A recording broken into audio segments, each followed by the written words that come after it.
Hey everybody, this is Tim Shorts of Gothridge Manor. Welcome to my first solo live. I've never done the back end of this before, so that's why I have all the technical difficulties.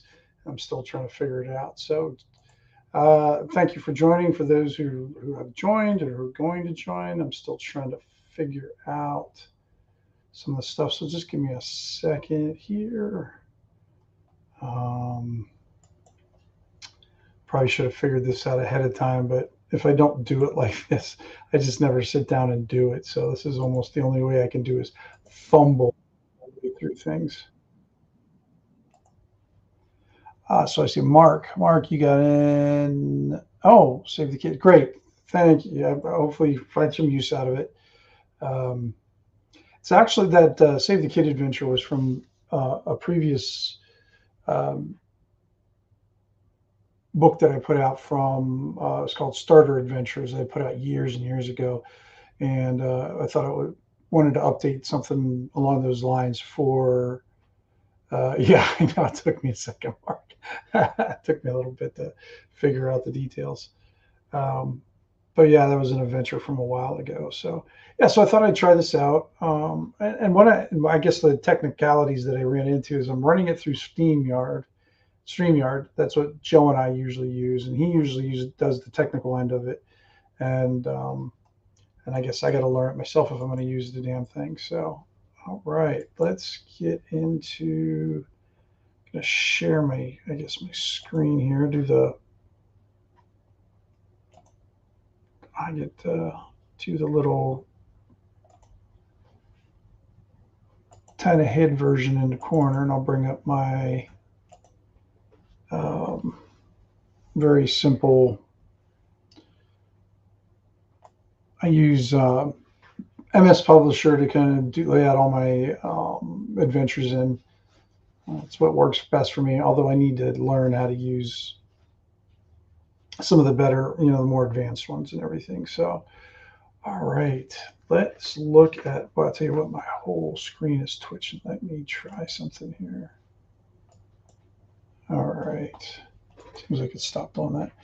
All right, so ShadowDark has been my go-to system of late. And it has a nice little adventure section in it, and I thought I'd just kind of do this live, see how I develop some of my micro adventures. And that, oh, I've got a wandering wife encounter. Yeah, she's distracting me. All right, let's see here. We're going to go to the section of the book where it's just the adventure section. Um, let's go to the adventure generator section. Why not? Let's start there. There's so many resources I have there that, and you might see me reach around like this entire bookshelf right here. I don't know if you can see it, but this is pretty much all adventure generating and information things that I kind of pull from just so many different things. They do have a lot of hit dice. Yeah. And they also have, know all, they're one of their abilities is they know your weakness, so you got to be careful, especially when you're on live. So got to be very careful. All right, so why don't we give this a roll? So it's a couple d20s. Now I'm gonna be using these beautiful dice. I love these dice. These are like, I forgot what they're called. They're from what is it called? I can't remember who sent them to me. But I love these ones. And that, so these are the big chunk ones. So the d20, I'm going to write them down here. So if you want to follow along, you can grab your ShadowDark book if you have one. And I'm on page 122 with the adventure generator. If you're following in PDF, it's 126. So the first is a 2, so it'll be find. And then 7. Ooh, find killer. Okay. And then this is the first time I've ever did the kind of generating an adventure out of this. I've used Matt Finch's, Toad. So, and then 7. Oh, in the Magic Library. Okay. I kind of like that. That sounds cool. Now, since I don't have a Magic Library map, that's okay. We will kind of figure it out from there. We'll probably just kind of do a real crude map. We'll draw it with some just basic shapes right on publisher and whatnot. So let's get over to, I don't have to, you're going to see me draw out, all the, everything. See how I do the layouts, how I, even the most basic and mundane things that I go through. I I don't know how interesting it is, but I guess you can stick around if you like it, and if not, I understand. So we're gonna find the killer in Magic Library just for shits and giggles. Okay, now I'm gonna bring out this tome of adventure design because it's got one of my favorite tables in it. Okay, you guys all know this one. It's a big beast. But what it has in it that I absolutely love is it has this D1000 table of like patrons or targets. So let's see who the killer killed. So I have to roll a D1000. All right, so I get out my chunk dice, or these other dice here again, and let's see what I roll here. And of course, I roll it off the table. Roll this one instead. 200 and what is that? 14. That is a counterfeiter. All right. All right. So we'll say the core. I feel like I'm doing like a game of Clue. Corpse. We kind of design it like that. All right. Let's see who the actual killer is. All right, and let's roll that D1000. I gotta find my die now. All right, 240. Wow, I'm rolling in the same area. So it's a damsel who is, what is it, convincing and conniving. Conniving and deceitful. I like it. All right. So we have the damsel in the library killed the counterfeiter with, I don't know, a socket wrench. Who knows? But yeah, I love these. I love this big table. So if you guys ever kind of can't think of something along those lines about what kind of character, NPCs or something, man, open up this tome of adventure and just roll a D1000, and I mean, pretty much if you can think of it, it's listed here. It's fantastic. I mean, the whole book is great, not just that table, but it's great. All right, so we've got let's do a quick sketch of a library, and all I'm going to do is I'll take the last page here, number 4 here, and I'm just going to use the insert. We're just going to use the insert shapes, and I'm just going to draw like basically a series of squares like this. We're gonna get rid of the. Not that this has to be that picky. We can use different things though to help it out and everything. But so the library. So I don't know how big the library. Let's see how big the library is. We'll roll 1d6 to see how 1 is. It's pretty small. And 6 being large and everything. So 4. So it's kind of a middle size. So what we're going to do is we're going to make it. Let's make it 3 different rooms. So we'll make it the main room there, and then we're going to do let's do a copies of this, copy, and then we'll just kind of get a few rooms off here to the side. Maybe kind of something along the copy, paste, and we'll kind of make a makeshift library. Let's give it some doors here. I'll just put the doors like this. And my wife is commenting from the peanut gallery. Thank you. So put some double doors right here. So what that'll do is it'll be able to give us a main sitting room, some shelves, and go from there. You can hear from laughing from the peanut gallery and that. So we'll just put some bookshelves here.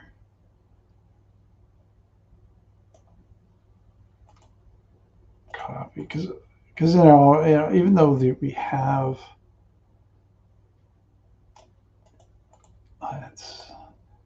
it's a library, like there's not a lot. I'm not going to say like they're a little bit more, of course, available in like a fantasy type world than you would like maybe in a medieval world, but we'll make it a little bit more kind of interesting. So I imagine what this is going to be is I have my little city-state called Scorn, where,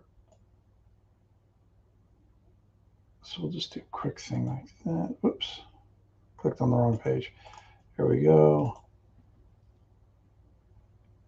And I'm going to put this one over here. We're going to change it up so it's not all formatted exactly the same. We'll have a little, you know, little change in the way the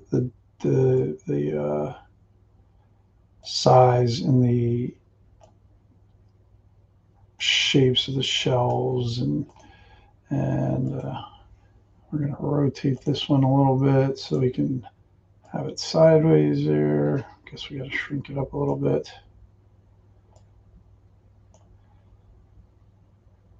Now let's just keep it small like that. We'll put it back here. All right, and then what we'll do is imagine there'll be some tables in here, but what we're going to do to change it up, normally it might do a square, but we'll get the circle option here too. So keep it very simple and put some, and then what I do is I use this to make sure it's nice and circular there, so that way I can just copy and paste these things over here and put them wherever I want. Over here. And there's probably more efficient ways to do this, but this is the way I usually do it. And then I'll put one right in the middle there, and then I'll put one kind of down towards the bottom with that one. And just for some aesthetics right now, we'll put some shelves around, or not some shelves, but some stools around it. Okay, there. Shrink those down to one each. And that should be a good size for like stools sitting around there. Won't do a ton of them, but we'll do a few just to kind of get the feel for it. The other thing I want to do is maybe add a different level, so it's not just all one level. Let's add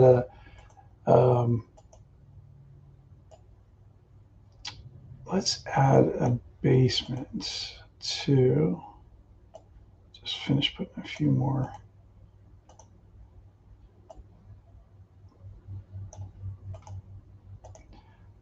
And the other thing we have to take in consideration is a library part of a larger structure, or is it its own independent structure to be explored? That's a good question, Mark. I'm going to say this is going to be an independent structure at this time, although that might change. Because as I'm doing this kind of stuff, as I'm developing the adventures, it's pretty fluid to change anytime. So let's set up a like a little. Let's see. Should we do? So we'll do a basement, and we'll just kind of do a little small one like this, like a little hatch or something for the root cellar or whatever it is. And we'll just kind of put that right in this one, shrink it down. And then what we'll kind of do is we'll use an old time kind of trick or do the none, and then we'll go to insert I'll make this nice and small, bring it down to about a 10, and we can bring down I want to do an F for floor. Because back in the old TSR modules, if you had a trap door in the floor, you'd put a little square with an F in it, and if it was in the ceiling, you'd put a C. So let me make that bold so it's a little bit more reader friendly there. And that way they know that. I would put that in the key too. And then, all right, so let's just, so for these kind of things, if you bump them, then they tend to get scattered.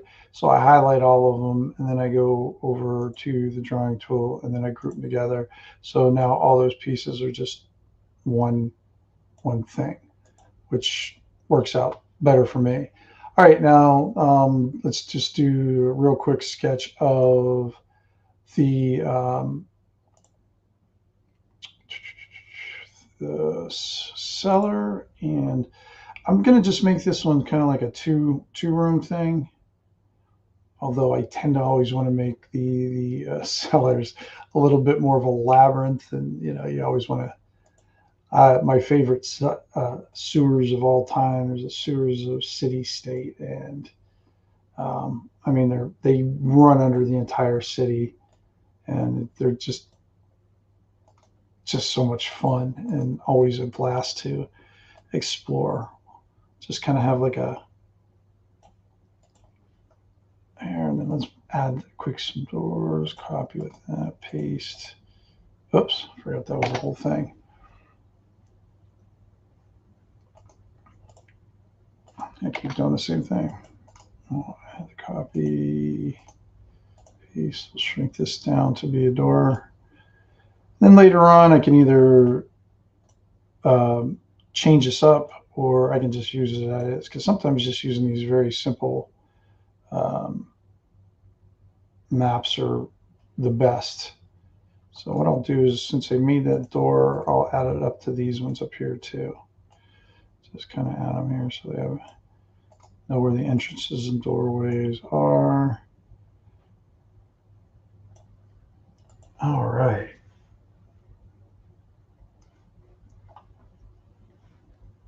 And then we'll have to put, let me see, I guess I don't want to ungroup these things, so I can maybe grab those things, make a copy,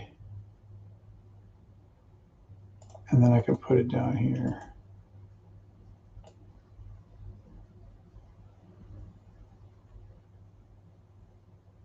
All right, see.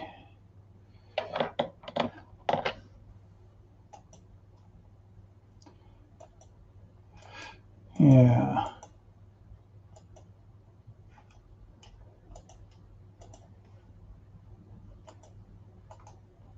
Copy. All right, so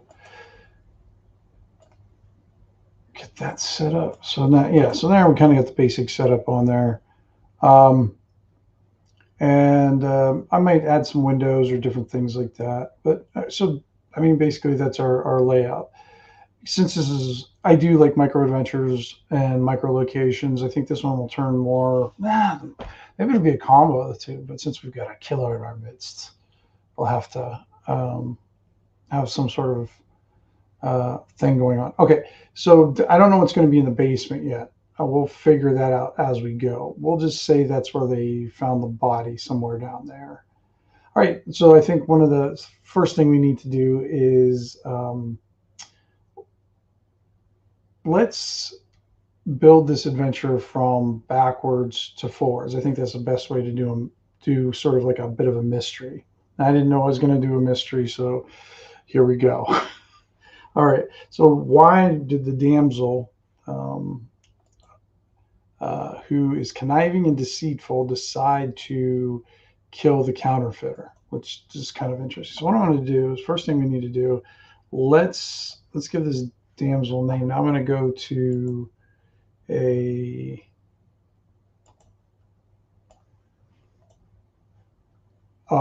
site that does names. So I'm going to do medieval Welsh female names, so that way we can get a good sample of those. And we're just going to pick one from out there. Usually I'll have some sort of kind of list that I pick from. All right, let's do, we're going to do all girl. And we're just going to go, oh God, we'll go with Cambry. I like that name. So her name is going to be Cambry. Let's see if I spelled it right. I think so. Yep. Cambrie. Yep. Perfect. Okay. And just for the hell of it, let's pick out a name for the guy. We'll just stick with the. So I'm right now I'm on the Welsh names. Usually I'll pick one of them and we'll go from there. Oh wow, they get a whole bunch of different options here. And one of the things, especially like in fiction as an adventures, what I don't, well, my suggestion is, especially in this, if you have the victim and the antagonist of this whole thing, don't have their names start with the same letter. It gets a little bit more, I don't know, confuses me. I blame that on my age, but I've always been confused. Like when they would have samey kind of names, so I try to stay away from that. Why don't we go with the corpse that was found as Fritz or Fritz? There we go. We'll highlight those. We'll highlight those. All right. All right. Now we got to figure out why Cambry decided to kill Fritz. Now we can go to some sort of motivation. I'll tell you what, let's bring out Matt's book again, because sometimes he's got the table in there on why they wanted it done. So let's look up a motivation on this one. Like I said, if you don't have this book, A Tome of Adventure Design, get it. It's you can't go wrong, even if you get the PDF. They even have a version where it's on your computer where you can actually click buttons and then all the adventure seeds pop up and populate. It's pretty nice. I've used it a couple times, probably not as effectively as I could have, but hey, you'll have that. All right, let me see here. So we want to find the killer. Let me see what motives. Let me find the motives here. Like I said, guys, it's going to be live of me figuring stuff out. So this is how I write my adventures. I keep on kind of doing this kind of thing. Hooks and motivations on 46. Okay. All right. So the motivation, so we're rolling percentage for this one. Don't knock over my post. So 28.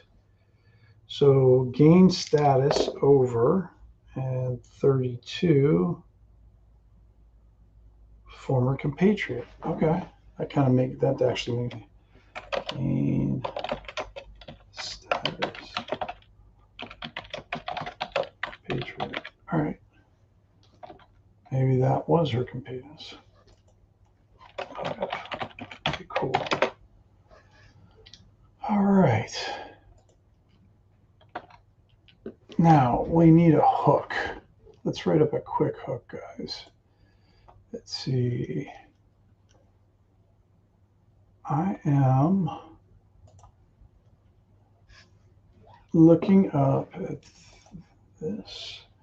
Let's use the ShadowDark book again for the fun of it, because it's got this kind of rumor table here, and I kind of want to just see what it comes up with and if it's something we can use. Sometimes we're not going to use anything, but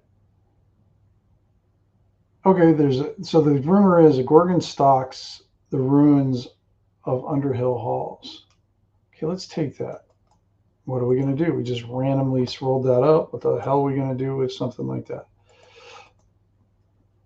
That's going to motivate us on what's going on and everything. All right. All right. So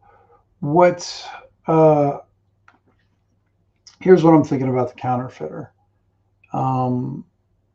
Fritz.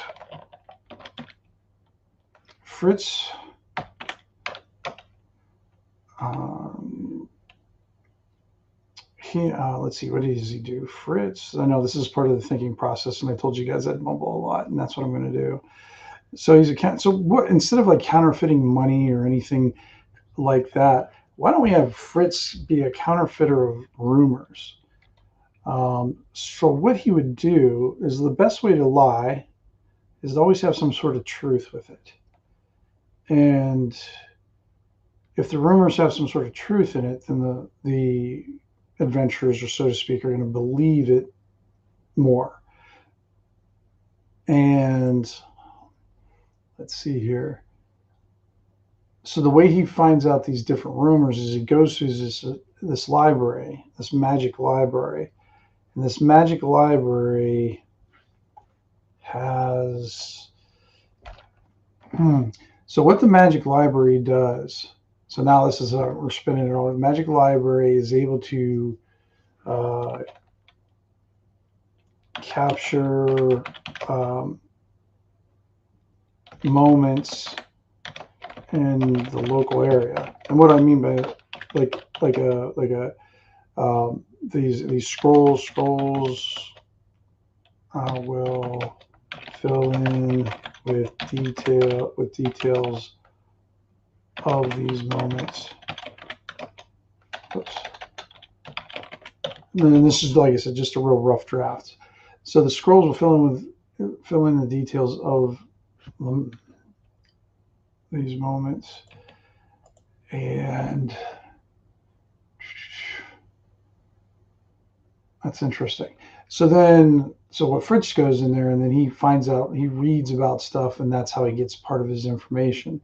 So what I want to say, this magic library belongs to the Thieves Guild. Yeah. Magic library.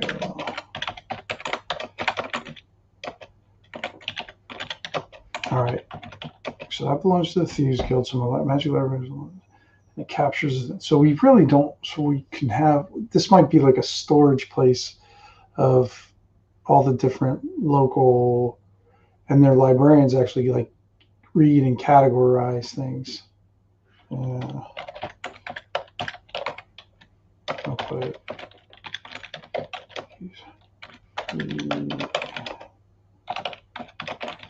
scrolls category.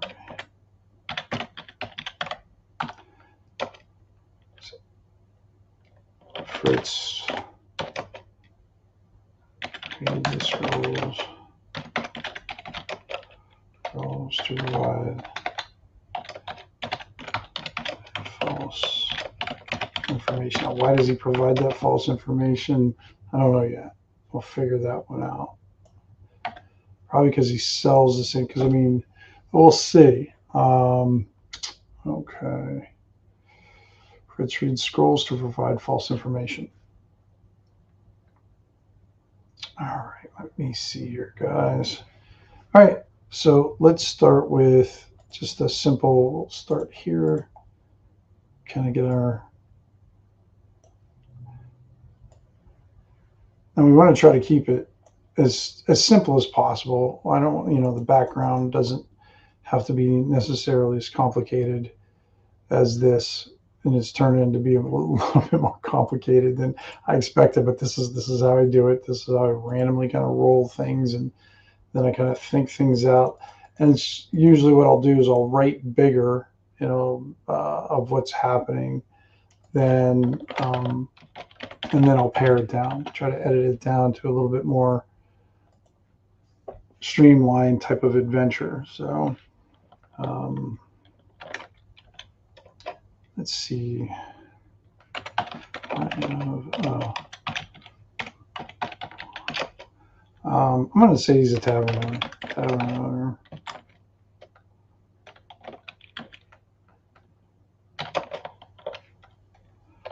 Fritz.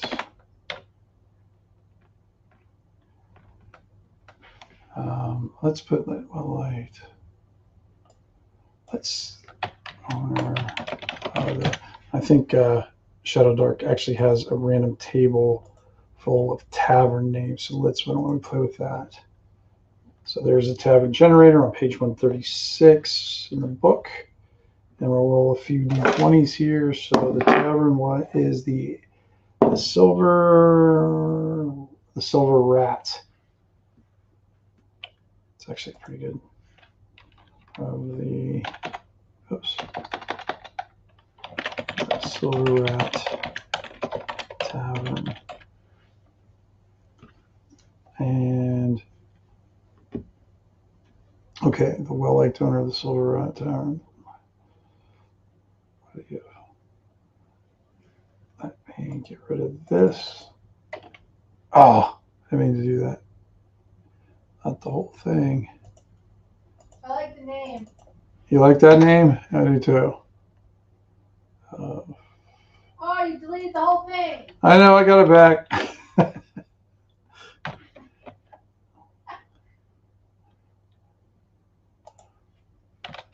Yes. And then we got to think of a name for a magic library. So Fritz is supplying PCs with red herrings and ambushing them when they're at a vulnerable spot, exploring said false info. Yeah, that's pretty good, Mark. So Mark, what should we name this? What kind of should we name the location for the magic library? He's going to, no, we're going to say Fritz is part of the Thieves Guild. He's going to be a member of them, actually. So we'll just go, because I think that'll work. Actually, I think both of these might be able to work their way into it, or well, maybe make the damsel, but we'll just put the magic library till we can figure out what we can call it. All right.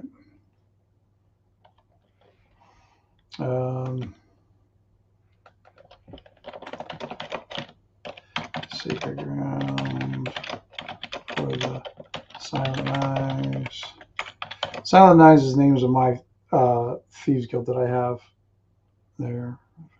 Silent Knives Thieves Guild.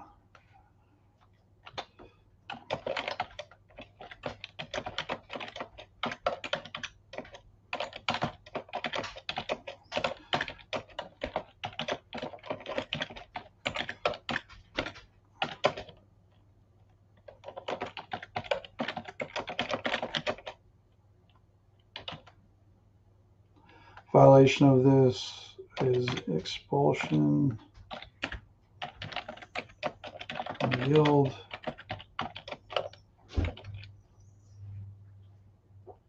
And the city.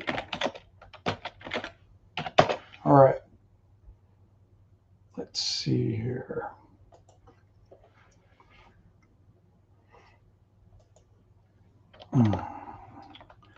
Let's come up with, let's see here. Now, how do we get so we'll go down here too real quick just to put that there because we're gonna have to think of a hook for to get the players involved. I mean, if they have the thief in the group, so sometimes when I come up with the hooks, I'll come up with different ones. We'll just kind of like for this one, we'll just say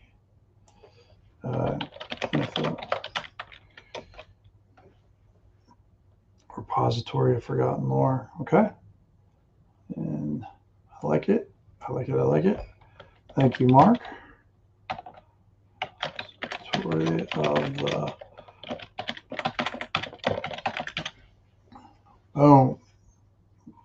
maybe dig out thesaurus for a better name than I started out. Now that's good work. I like it. No reason to. Sometimes just I mean it's I think it's a good solid name. Yeah, so I like it a lot. If the party has a thief,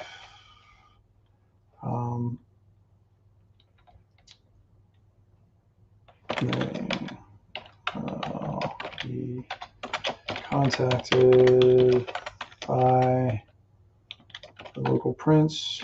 Now, the reason why it's called a prince is the Thieves Guild, instead of like, you know, how like in organized crime, you have like families and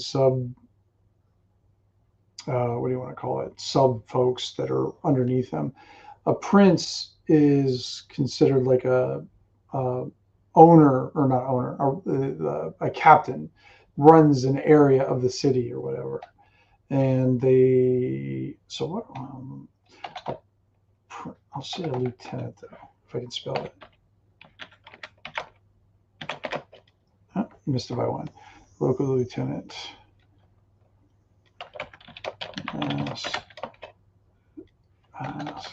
As a third party to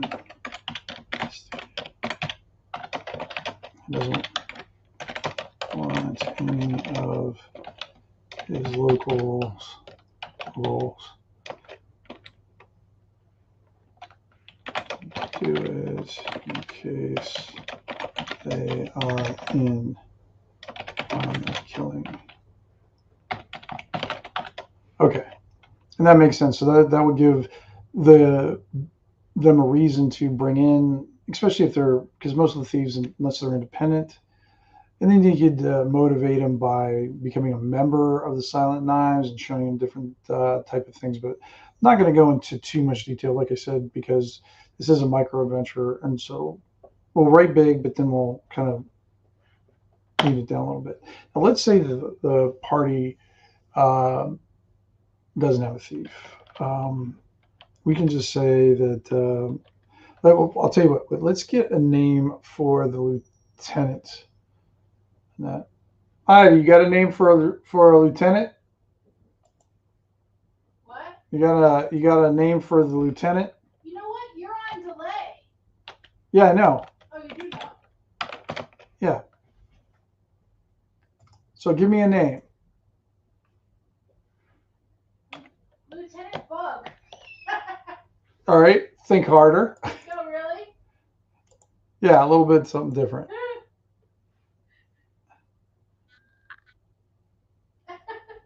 What do you got? Oh, she's just in there giggling. You're not being very helpful. I'm not being very helpful? No. Of course. I should have known.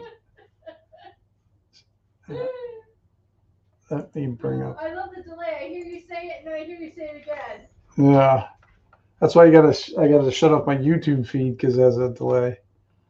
All right. Let's see. We'll go over to the. Let's pick a. They got a whimsical name, so let's pick up a whimsical name. Generate name. That's a little bit too. That's a little bit too whimsical for me. Winter Cheeks Nosebud. No.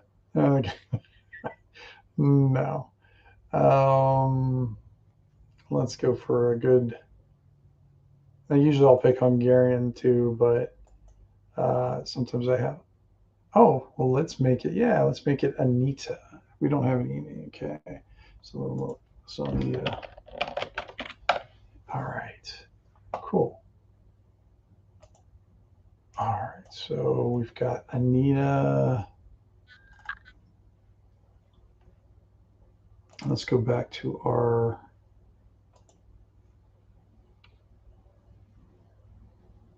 So, local lieutenant. Yeah, I'll add that up there. So, all right. I'll just say,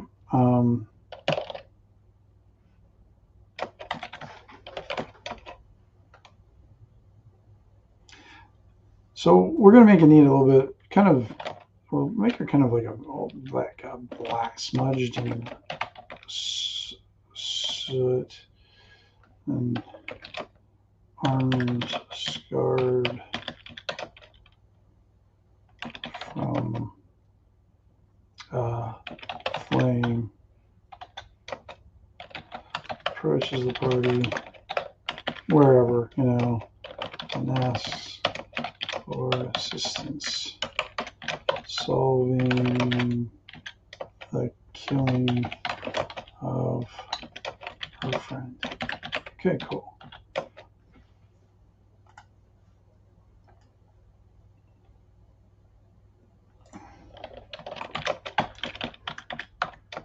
The words are foggy on my screen. The words are foggy? Yeah, I can't really see. Oh, okay. Thanks for letting me know. Words, but I don't see what they are. How about on both screens? Yeah, I can't read them. You should be. I made it bigger now. Oh, I can see that. Okay, good. All right. Woo-hoo! My peanut gallery in the back there. Yeah, I can see that now, babe. All right. Ask for solving and killing her friends. All right. So she offers. And I use silver in my campaign, so she also up front for their time. Choose to accept and promises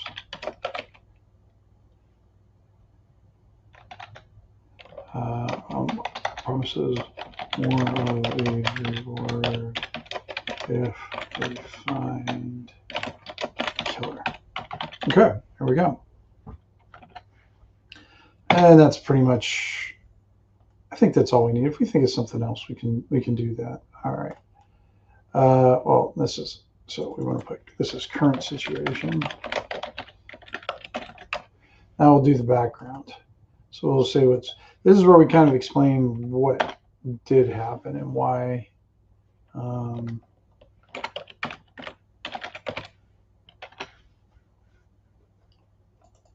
Why he was killed. So we'll have to come and think of something cool there. So let me see, what names do we have? And I got to go back to my cast of characters up there. So we got Cambry, who's the killer. And then we have Fritz, who was the killed. Now, there's a lot of ways we could do this, but we've kind of already established that she wanted to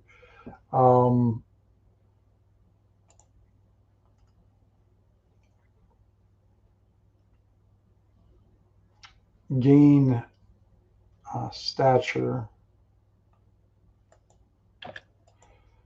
So we'll both make them like members of. I think because since she's a damsel of convincing and deceitful, why not make her a thief too? Maybe we can make this a thing in the thieves guild where we're seeing like a division within the division in the family, and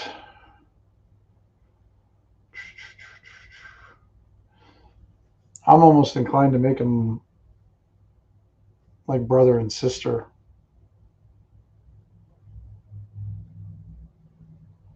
Yeah, I think I'm going to run with that. Okay. So, all right, I'm watching this screen on the side, and hopefully it's not my screen over here is acting all weird. So hopefully it's not happening to everybody else out there. All right, so let's look at the background. So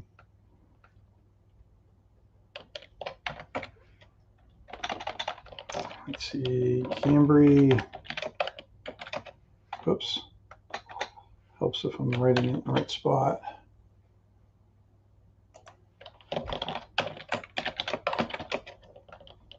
And Fritz.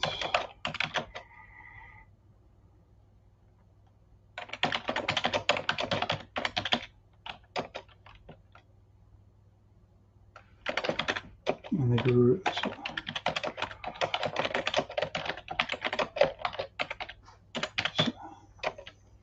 up in Silent Knives. They served Anita for the past just 15 years.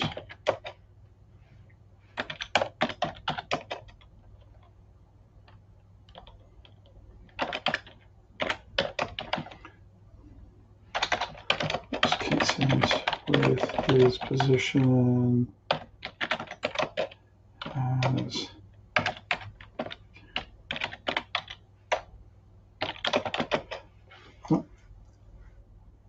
counterfeiter of, I like that title, counterfeiter of rumors. Cool title. Position of counterfeiter.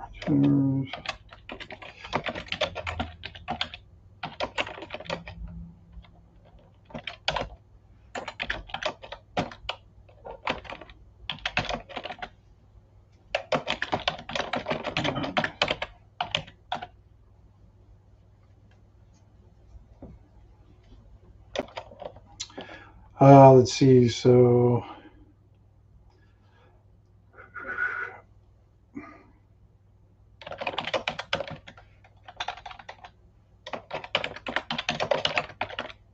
trying to Anita's position. So she wanted to become a lieutenant of her own.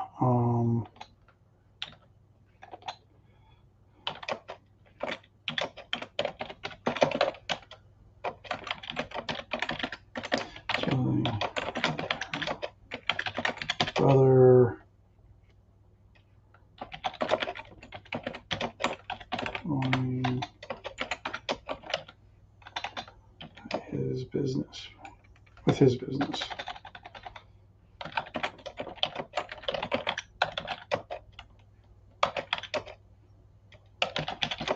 Brother to join. Now, like I said, all this stuff is going to get pared down.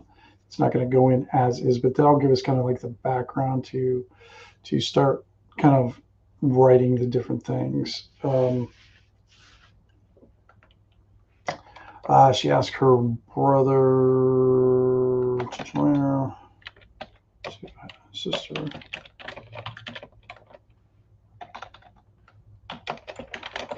Refused.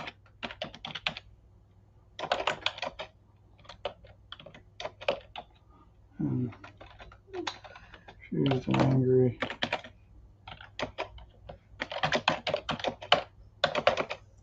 Betrayal.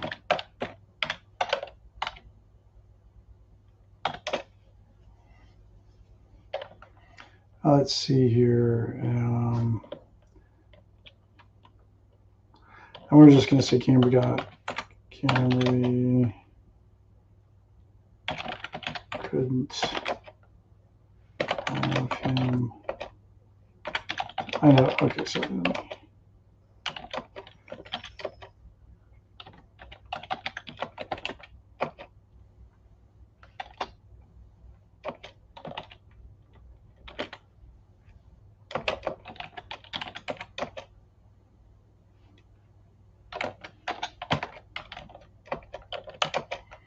so what we're going to do, so kind of simplified things a little bit. So she basically, asked her brother to join her into her rise in the power, but he refused, got angry. He saw it as a betrayal, so Cameron couldn't have tell Anita, so she killed him with a poison. known as, we'll just say, let's see, we'll come up with a name for a poison. Let's see what the serpent's kiss. Serpent's kiss. So what kind of a serpent's? What's that? Serpent's kiss. That's good. You like that one? Okay. And then that, this is how I kind of develop my campaign too. It's like I put in these little details, and then I'll kind of come up with something like this, and then I'll try to, use it in a game and see how it plays out, get its features and different things. So, oh wow, now this whole thing's tweaking out. It's weird. My what do you call it? The StreamYard that I stream off of, it's, I don't know, it just starts twitching out. It's very distracting. Can you work it now? So she killed him with poison and a serpent's kiss. Expensive poison. Those look for it, can find it. Find trace. I don't like that. All right, so serpent's kiss. So what happens?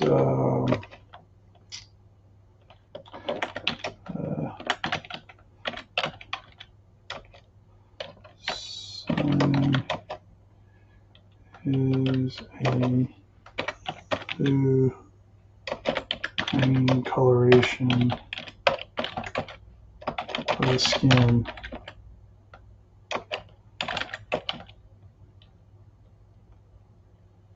Let's see. So we'll make it so it's a poison. Serpent's kiss, telltale. So it's got to be with, because one of the people I talked to was like, because you ingest poison, but if you it's almost going to be like venomous. So we're going to make it with a venom. Poison. I guess we'll keep with that. So telltale sign of the blue-green coloration. Skin. Around the entry wound.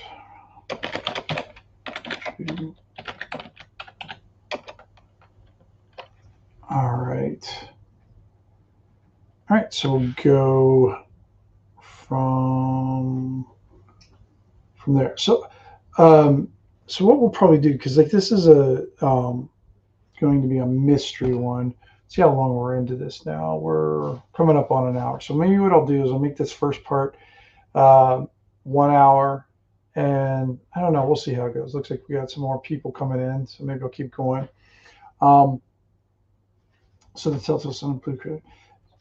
And we'll have some clues. Now, the way I do mysteries, guys, is when I run them, and then the way I usually write them is I use the gumshoe philosophy, which I really appreciate and which really simplifies mysteries, so you're not getting bottlenecked on clues or anything.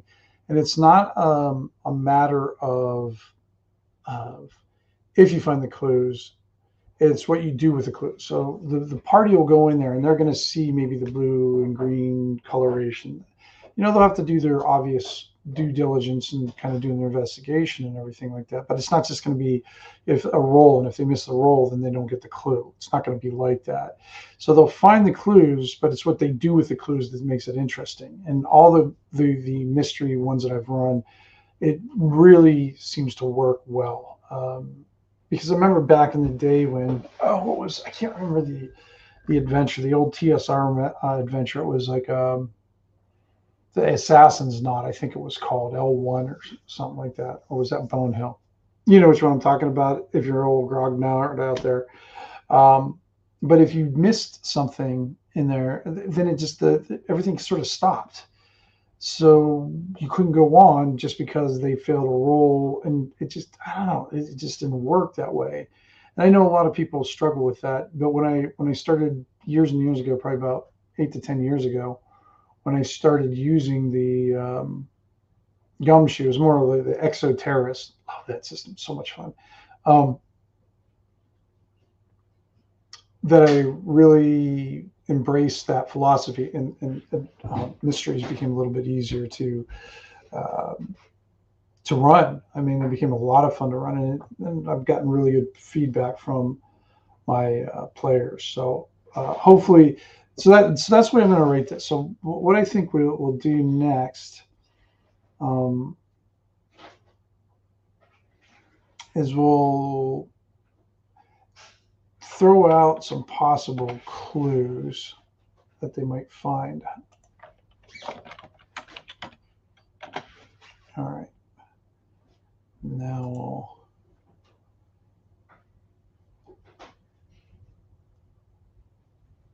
all right. So we'll put that down there. I don't know what right now the only one I have is, and we'll probably come up with them as we're like creating this. All right. Let's see here. So the blue-green coloration around a puncture wound. We'll put it a stab wound. Okay. And what should we put there? So nothing was taken. And that would be the most obvious thing. No sign of struggle.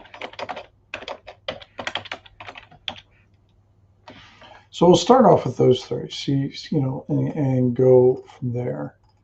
Now, of course, Cambry's going to have her own people who are going to clue lead players to question local alchemist about the poison. That's good. Okay.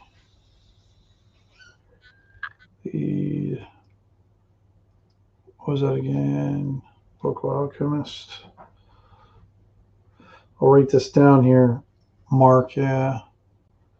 Oh, it's about poison.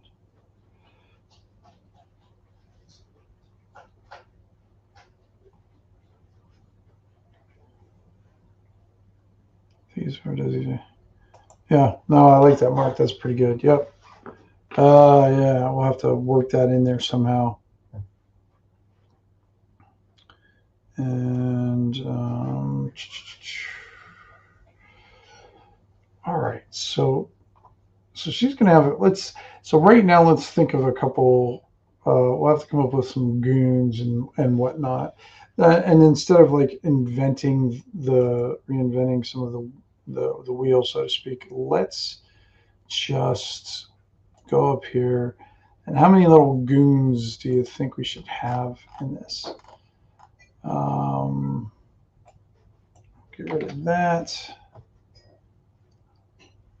And we will, let's see here. We'll put a cast. This is just sort of my page of collecting information and notes. Let's go look in the monster section. Let's get some thugs. I think Kelsey has some thugs or that kind of thing. Yep, thug right there. Yeah, British Force. Yeah, that's perfect. I'm just going to copy it and paste it in there for right now. Copy, paste.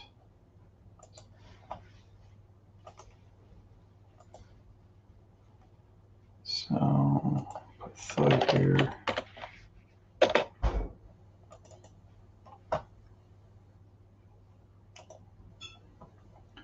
So near. All right. And I'll do the whole so I can separate the two later on.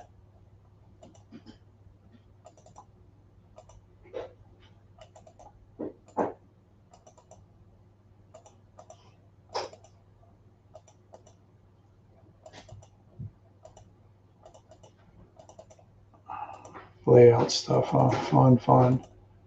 But it helps make the adventure when you get closer to doing the final layout. It makes it a little bit easier. All right. And let's roll a 2d4 of how many she kind of has under her. So she's got 5 of them. That's a good number. So 5 thugs.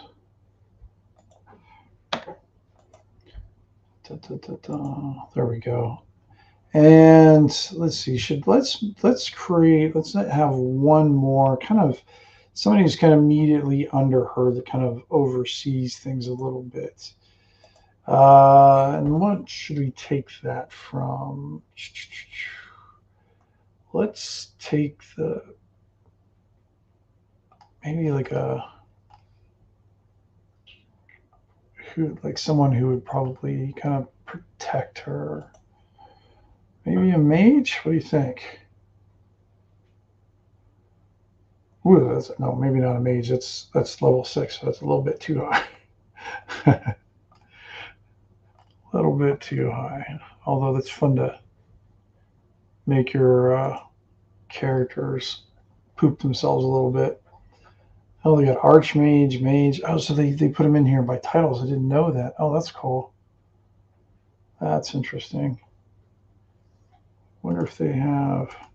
It's too bad they didn't put them together, though. They're kind of sorted by their titles, but that's okay. Why don't we have an apprentice kind of with them too? Why not? Just to kind of throw it up. It's always good to have more than one type of like so-called monster type.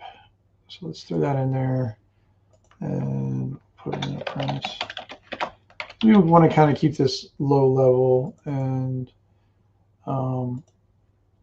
something that the players can beat up if need be. Because if they can get off their spells, then of course, then that spell the doom of the players, which is okay. The one thing that's not going to be into play in this one so much, I don't think, is light, but there might be a way we can get that in there, because we could maybe have the mage cast like a magical darkness. We'll figure something out. So that way, because I mean, the fun part of ShadowDark is always having the light come into play.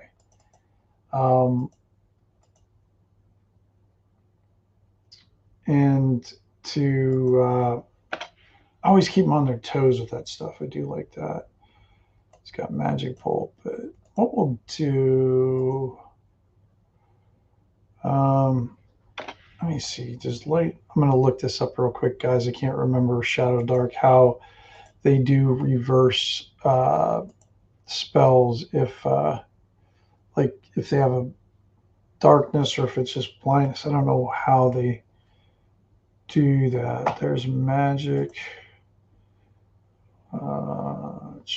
wizard spell list. I wonder if I can just click it. Nope, there's not hyperlink. Damn it. That's okay. Light. Let's see here. Yeah. So 1 hour real time, one object you touch glows with heatless light, illuminating for 1 time. So they just have a straight darkness spell. And what level is that? They don't. Magic item, some type of reading glasses that decipher coded runes and reveal and invite ink, magic script, etc. Oh, yeah, I like that, Mark. Yeah.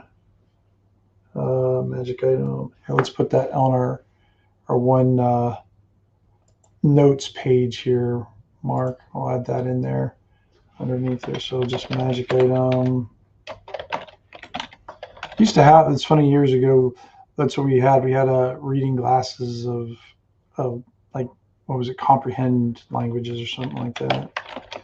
Glasses. Decipher, I like that. Decipher. Coded runes. Runes. And link. Oh, I can't spell it. Link. There we go. Yeah, that'll be a fun one to add in there. Put that somewhere in there. I have a nice little. I made what do you call it? My magic cards the other day, and I can actually slip in one of those in there. I'm not sure if you got those, Mark, or not, those magic cards, but one of them has a candle in there that I kind of wrote up, and I think that'll fit in this good, where it's just a small light source to read by, so that might be a good one to kind of have a couple of those in here too. You know, some nice small magic items that are not very powerful, but they'll be very helpful for the party, especially not only in this adventure, but you know, in possible future adventures, which is great. Okay, so there is no darkness, but I guess they do. Oh, good, Mark. Good. Glad you got the cards. Okay. So there's no darkness spell, but I guess there is a blindness. So what they could do is just do a blind, like a, but that's only for a second level priest. We'll figure it out. I want to somehow try to get light as a factor into this. We're jumping the gun though, I think. So, or at least I am. So we'll put that magic item right there. Bold it, bold, bold, bold. So, all right, so we got that. All right, let's get down to our rating again. All right, Son of Trouble. Okay. All right, so, okay, so we have to begin the adventure now. So we'll just say that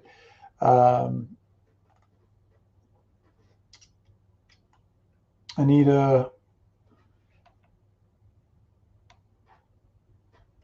I might put Anita here too.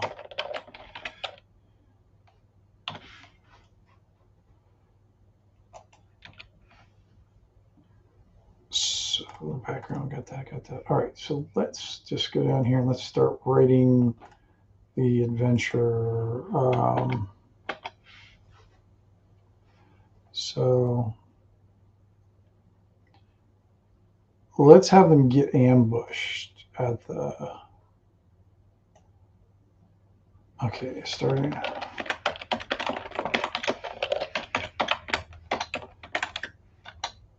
Starting the adventure. All right.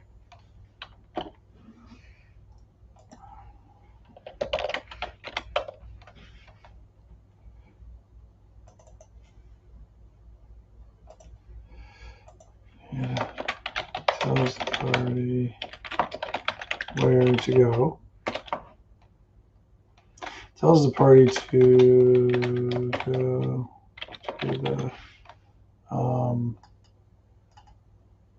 what's that place called? The Silver Rat. That's right.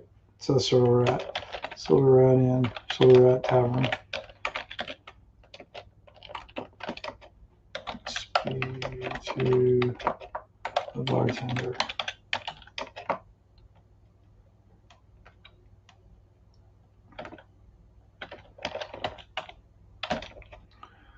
Okay. Is it Silver Rat Tavern or Silver Tavern? Oh, Silver Rat. Yep.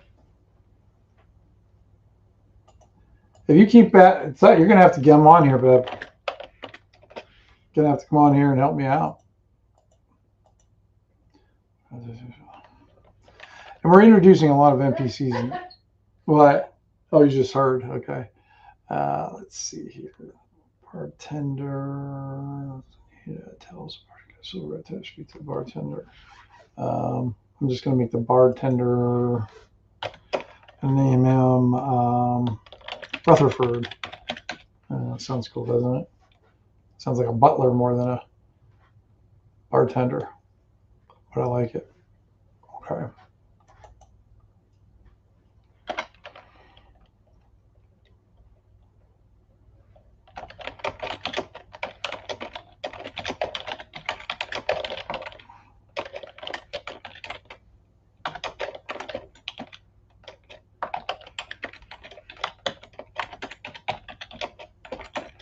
So we're going to have them get ambushed on the way to get kind of just get the. There's going to be a lot of role playing in this adventure. So we want to kind of get a little bit of action in there. Parties jump by a group of thugs.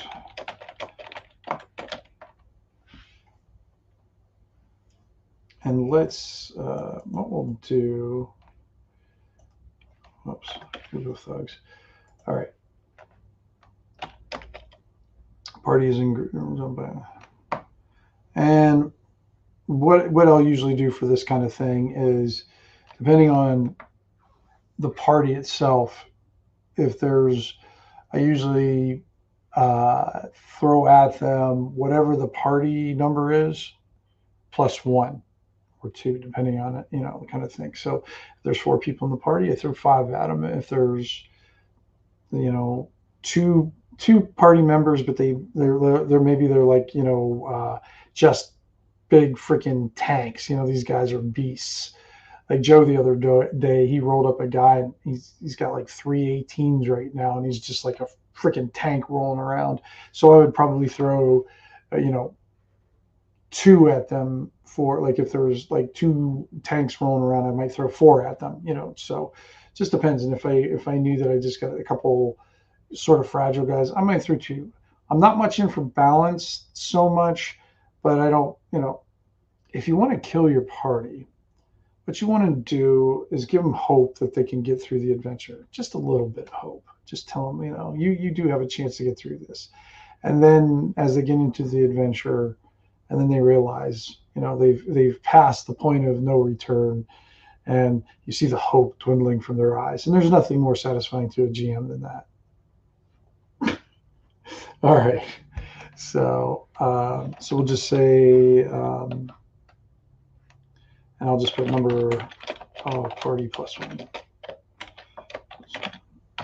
All right.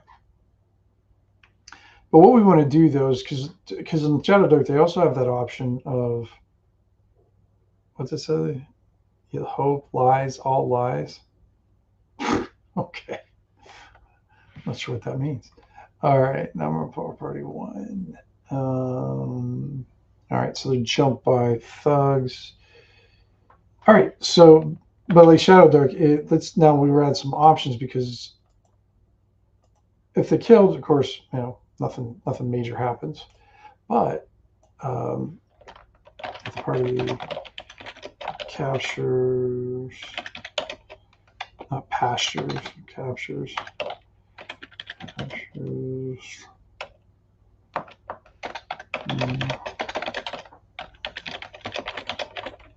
thugs.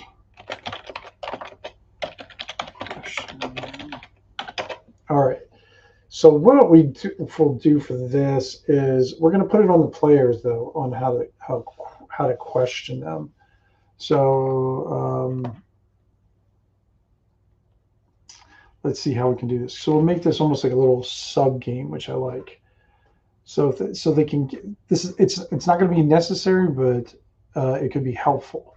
This is one of those things where we can add additional clues or directions to where it goes to them. And what we can do is have them be higher. Okay, so will provide all or none of the information, the following information. So what I like to do is I like to have like 3 layers of things. I was like the obvious, the concealed, and the secret. Those are kind of like 3 different levels, I like to call it. So when I do room descriptions, you describe the room as what you see, and then say you have, I don't know, a chest in the room. What's inside the chest is concealed, so you have to open up the chest. You have to take action to see the what's inside the chest. And then there's a secret. There's the ones that you really have to find. You have to look for. you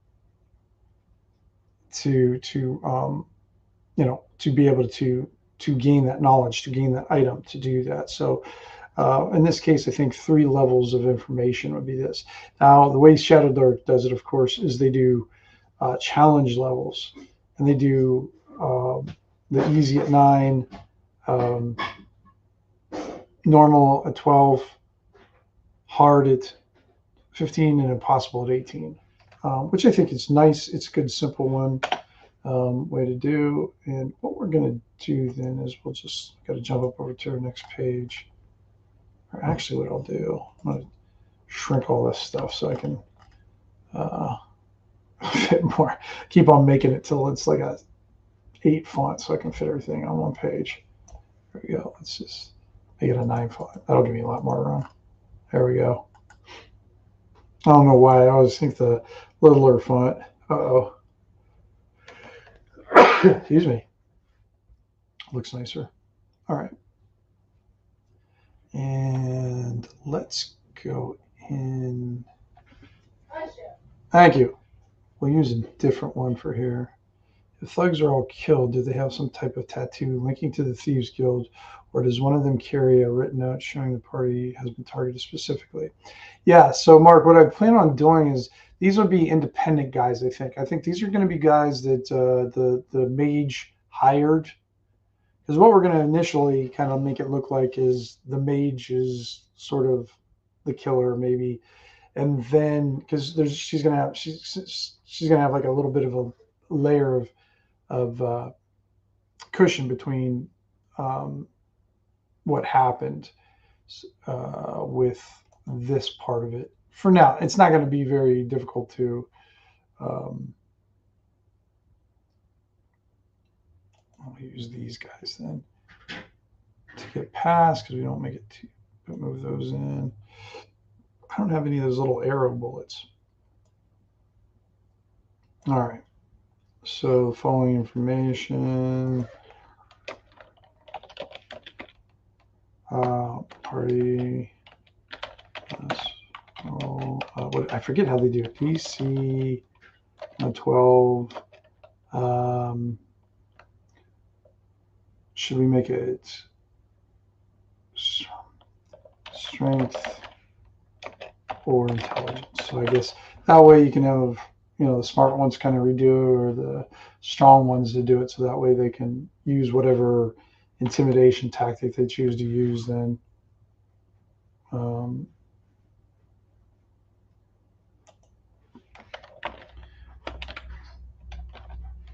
They were given and silver pieces.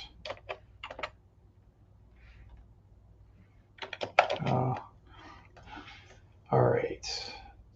So let's give this mage a little bit of a characteristic, so we can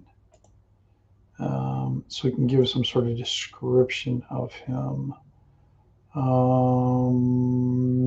Let's see, apprentice. He is going to have patchy red hair. So he's got patchy red hair. Try to make him a little distinct there. And very thin. Just kind of physical description so that. So, all right.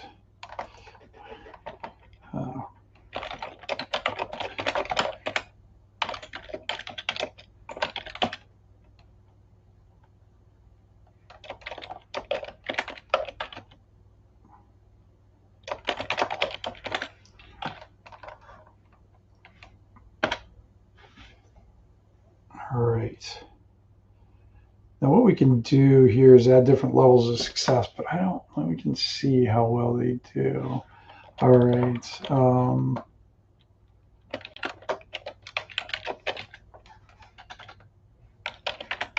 They were launching. They were following Anita to too. So that way they know who to attack. Otherwise, it wouldn't make any sense why they just all of a sudden were there.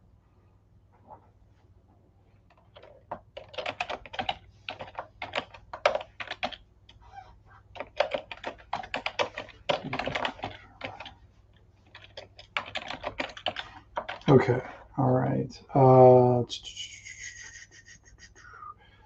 Let's see. What other levels of information would they be able to get out of these guys? So really, so if you think about it, so basically the mage came up to these guys, told them I'll give you 10 silver pieces each if you keep an eye on her and attack anybody who takes money from her. Would they know any more information than that?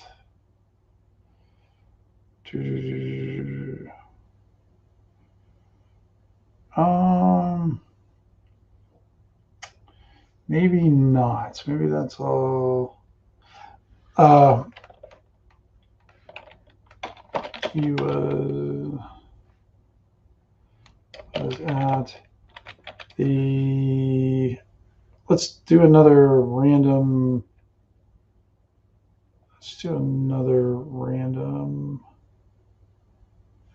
Or we can just use a silver rat again. Let's just use a silver rat again, because then that kind of coincides with everything. Maybe should we do that? We'll just, because that way, I keep calling it in. That way, it kind of we don't want to make too many locations. Like I said, it's supposed to be a micro adventure, but this is not turning into one. So I want to try to shorten.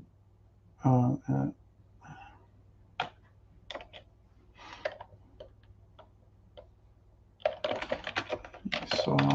him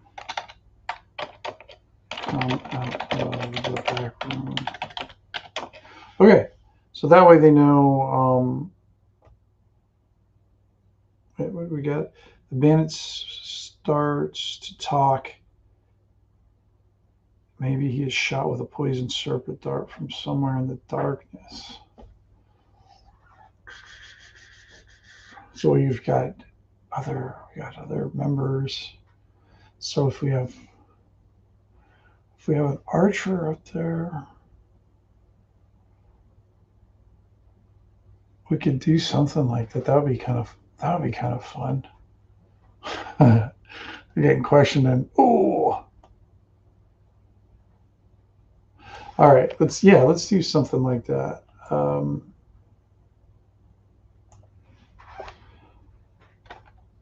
right. So if the party presses for more information beyond this, an arrow, or no, let's do. I like the dart, but that means he's got to be okay.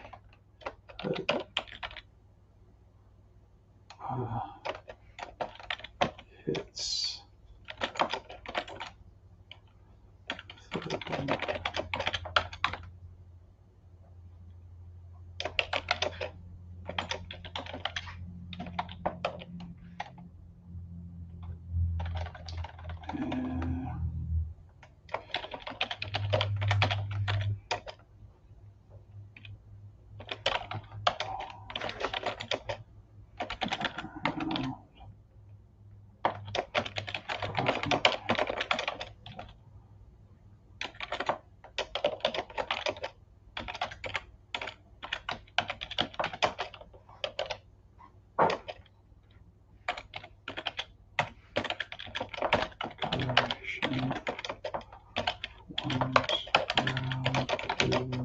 okay, yeah, that's cool. I like that. All right. And then what we can have, let's see here. Let's look at some spells here real quick. Because what level? So invisibility is only a second level spell. So what we can have her do, maybe we can have somebody who is maybe have the mage a little bit higher level, so he could do that kind of thing. So he could, you know, from the darkness, hit the guy and then cast invisibility on himself and get the hell out of there. And that way they won't be able to find him.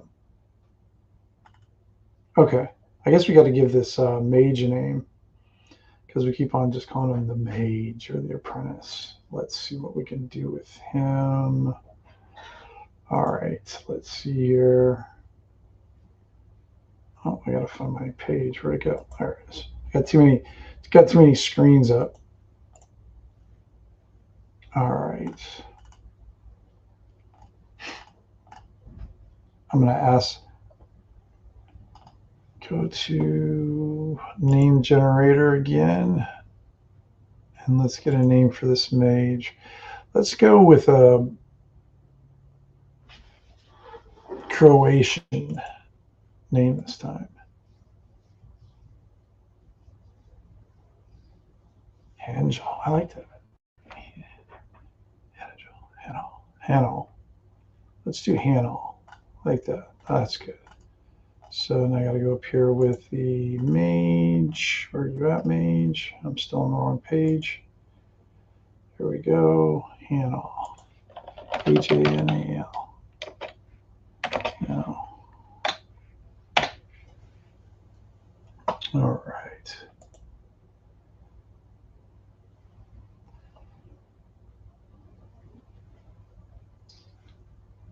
All right. Let's see. Let's just check. Check here. Oh, we got 3 people watching, huh? All right. We got Mark, I think my wife, and myself. I think that's who we have right now. All right. That's okay. So, there's a cipher. Got that. And let's go down here.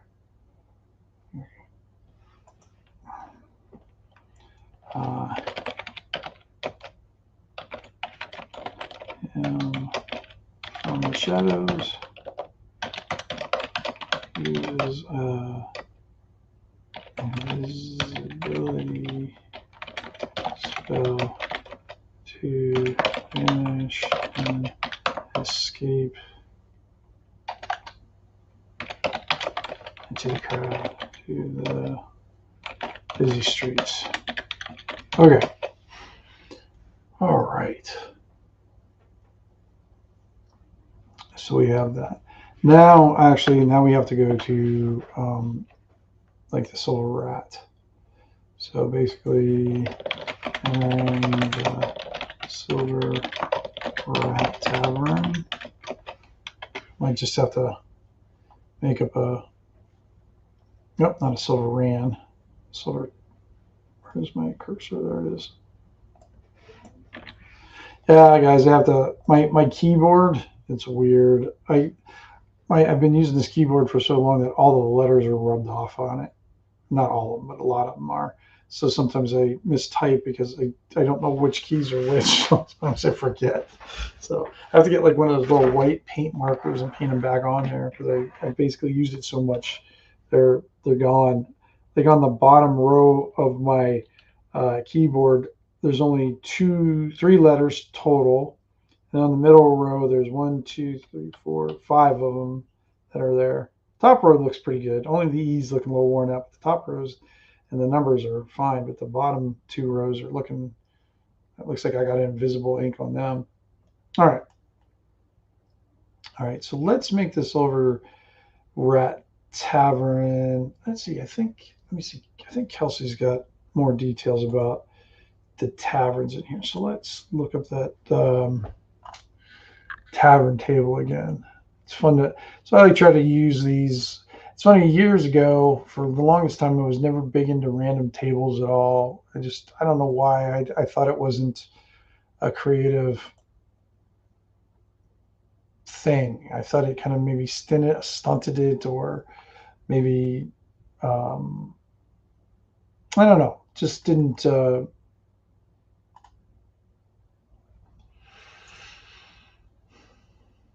thought it stifled the imagination for some reason. Don't know why. I've gotten over that since then. So, all right. So taverns. Three. Let's see if they have poor, standard, and wealthy. We'll go with the standard tavern. I'm not going to go with two poor ones. So basically, we get from her thing we get one poor and two standard off the menus and 3 drinks. Why are we doing this for this adventure? I don't know, because hopefully they're not going to stop and get drinks, but we know what the party will do.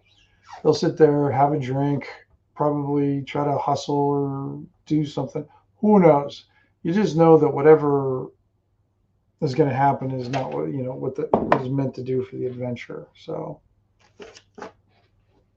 all right. So let's do. So they have. This is nice. So they got a D12 menu for this.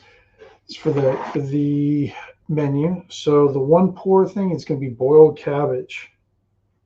My wife would like that. She likes stuff that stinks really bad.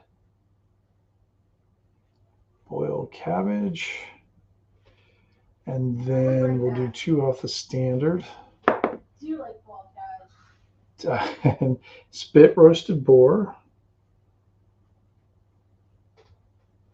And then let's see what else is on their menu. 3 raw flail fish. Ugh.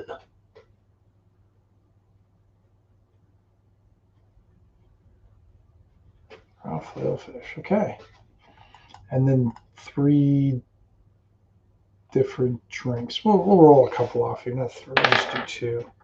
So we got a 3, which is vinegary wine. What? Oh, okay. So, all right. Well, this is kind of neat. I didn't know what that was. So this vinegary wine, vinegary wine. I guess that's what what I'm trying to say. Vinegary wine. It stains your teeth purple. That's funny. Kind of gross too.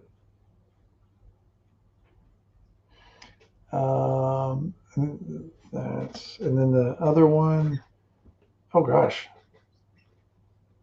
barnacle grog. Ugh. I'm not eating here. Between the barnacle and vinegary wine and boiled cabbage, it must smell like feet and butt. Cool. Grog. What we'll do is we'll add these little details in there about boiled cabbage. Tavern details, taxidermy giant rat. Yes, because we do have to have something in the silver rat in there. Something unique about lighting bar tables fashioned from rare wood in the Komor Forest has unique craftsmanship. Yeah, we'll have to think of something along those lines. Let's see here. Okay, let's do this. Entering the Silver Rat Tavern.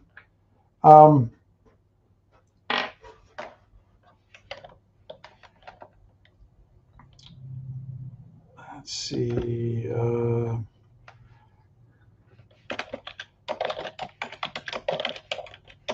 Oops. Silver Rat. All right. Go to.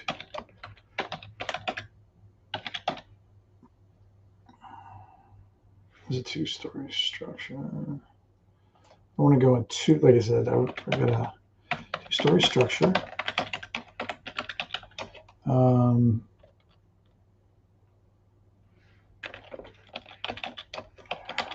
Are only windows in the drinking room, which is the majority of the bottom floor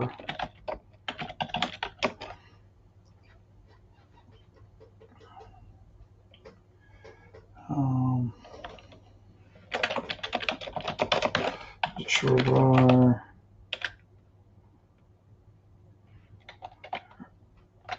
There are 2 short bars, both from a single board. Single board.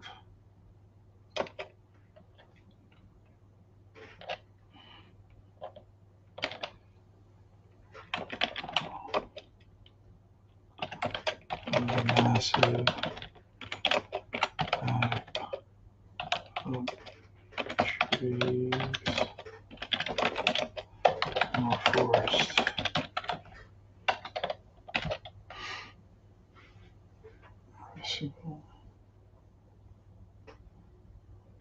All right.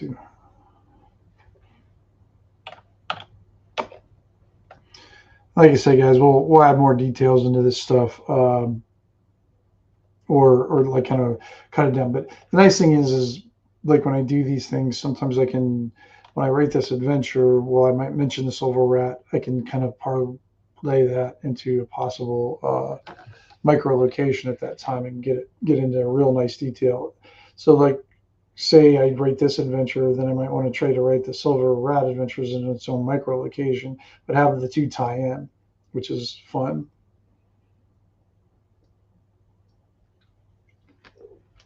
My Coke's getting warm. All right.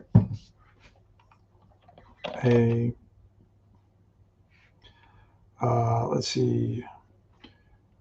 How big are the giant rats in ShadowDark? Do they have like different? I want a big ass rat. Was that what are those called on Princess Bride? Rats of unusual ROUTSs. Yeah, rats of unusual size. We gotta have one of those up there. Ooh, a dire rat. Maybe that's what I'm looking for. Let's see. A dire rat is a second level. Giant rat's first. So let's go with the dire rat. That sounds good. Child-sized savage rats bristling with a bony face and spiny ridges. Excellent. Okay. And what we'll do instead of actual have silver, we're just going to make it like kind of a silvery child size rat is mounted. Oh, now we got to go to the other page. We ran out of room. Oops, I guess I gotta click this so it'll carry this over here. What's that? Go to even smaller font. I might have to. I usually do this in a 2-column type of setting too, but for this thing, I'm just trying to get down rough ideas. Hey, Bug. Bug's coming over to investigate. Bug, get out of there. I'm gonna name this rat after you. All right.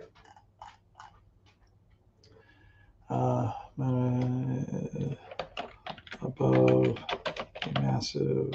I'll just say above the main fireplace. Its fur is silver in color. Large spines protrude from its back as it rears. Has a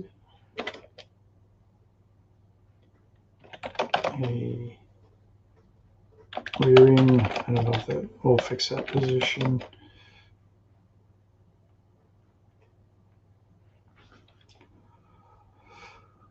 Position. Its large teeth. There.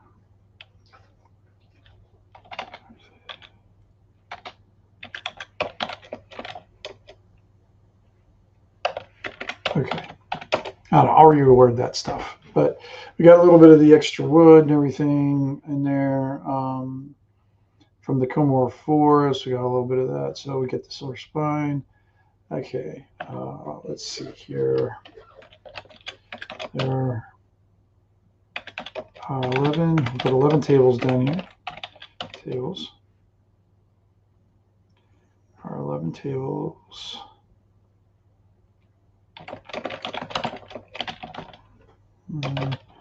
With various numbers of totals. Round tables in the main room with various number of stools.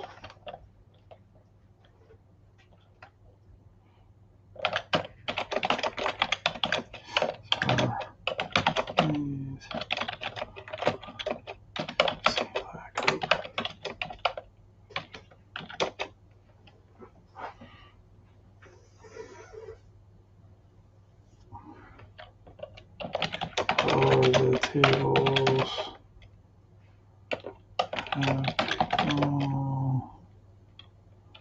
drinking, versing, and a couple of women back arguing.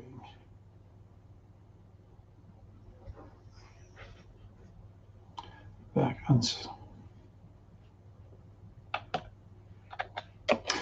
arguing quietly. Unsuccessful. All right.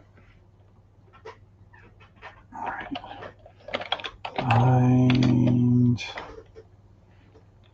bar. Let's see, what was the name of the guy? Let's see here, guys. Oh yeah, gosh, we're at an hour 42. All right. Well, let's see here. What did she say to go see him? Adventures. Rutherford, that's his name. Couldn't remember.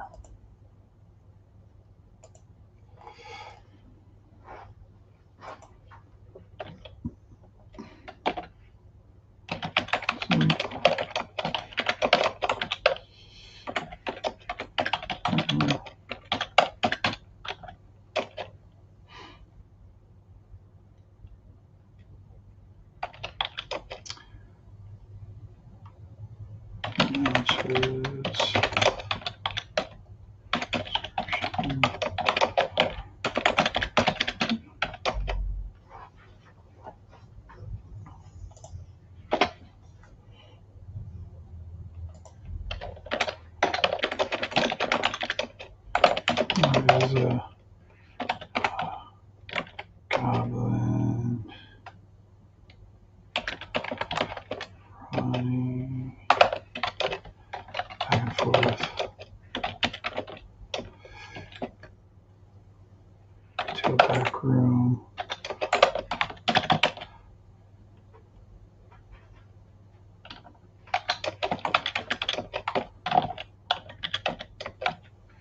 The kitchen. All right. Oh, okay.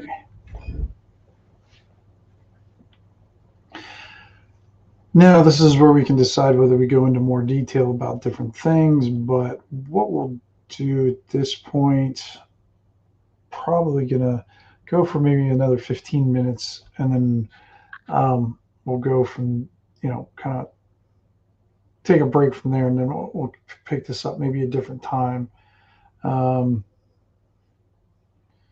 And let me see here. Noises of the kitchen can be heard. And what we'll do is just kind of, and then we'll just kind of put in the title of like approaching after four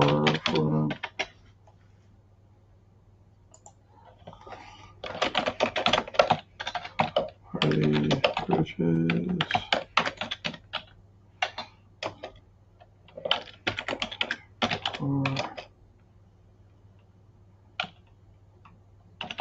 Clicks upset.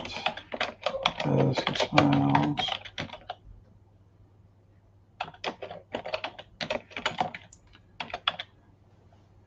Place.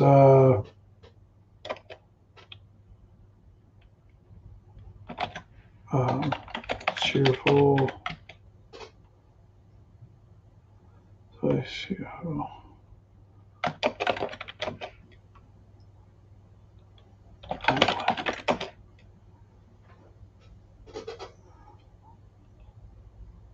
But without energy. I don't know. Whatever that means at this time. Putting that down there as a description or something like that. All right. So, yeah. Rutherford provides the players the following information. Now we got to remember too that they got attacked by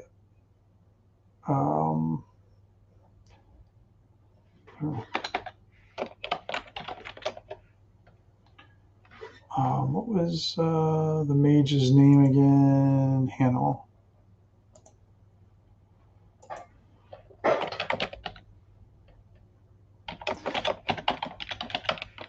Immediately.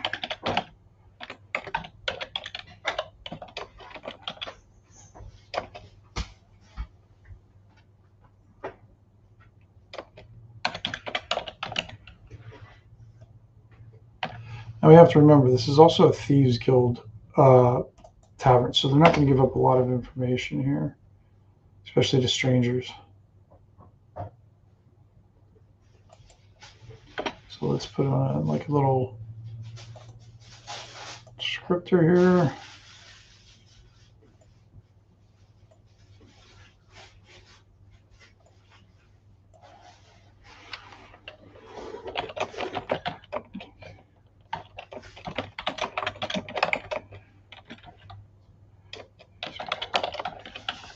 Yeah.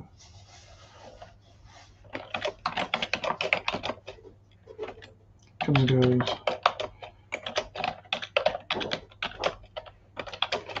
Used to be a friend of Fritz. No, he was a friend.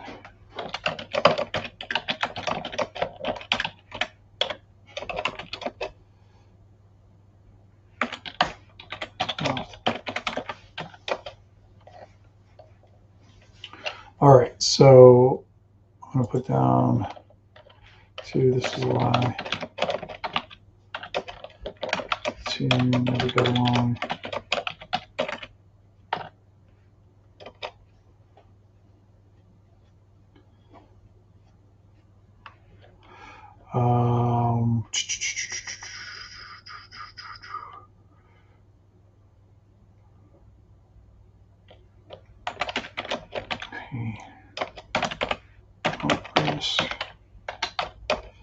Giving out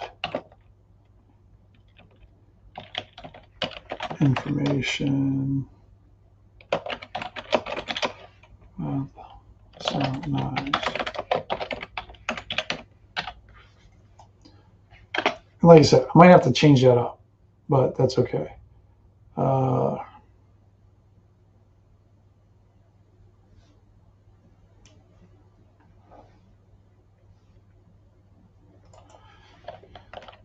If the, oops.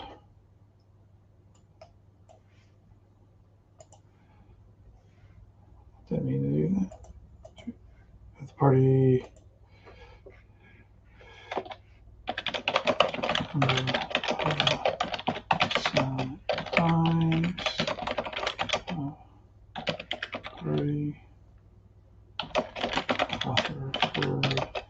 names Fritz, Hannel,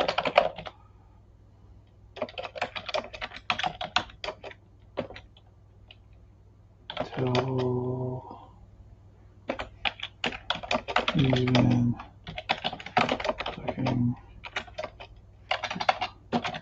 connect this.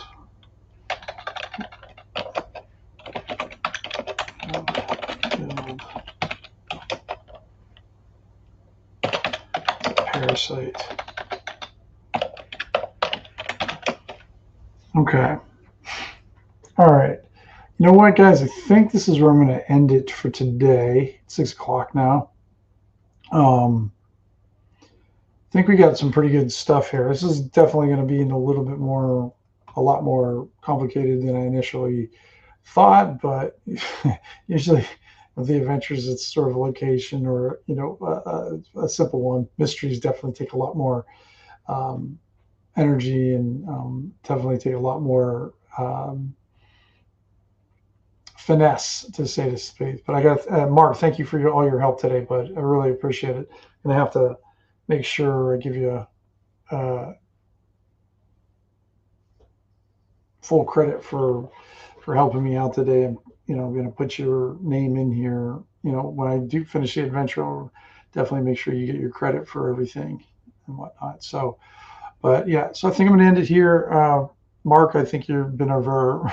I really want to appreciate you everybody checking it out. Hopefully, I'll be a little bit better at this in the future and provide better technical support and